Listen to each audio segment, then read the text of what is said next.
নমস্কার, আমি নমিতা। আবার আজকে একটা রান্নার ভিডিও নিয়ে অনেক দিন পর চলে আসলাম। আজকে করব আমি কাঁঠালের দানা বাটা। এই যে কাঁঠালের দানা নিয়েছি, এটা সেদ্ধ করে রেখে দিয়েছি।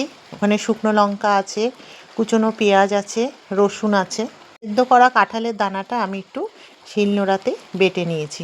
আর তারপরে পাশে কড়াই বসিয়ে দিয়েছি। কড়াইয়ের মধ্যে সর্ষের তেল দিয়েছি, শুকনো লঙ্কা ফোড়ন দিয়েছি, রসুন, গোটা রসুন দিয়ে দিয়েছি। একটু ওটা লাল লাল করে দুটো একসাথে ভেজে নেব।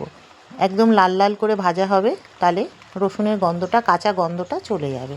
কুচনো পেঁয়াজটা ছিল, সেই কুচনো পেঁয়াজটাও আমি ওর মধ্যে দিয়ে দিলাম। ওটাও আমি এবার লাল লাল করে ভাজবো। দিয়ে রসুন আর শুকনো লঙ্কা আমি লবণ দিয়ে শিলে বেটে নেব।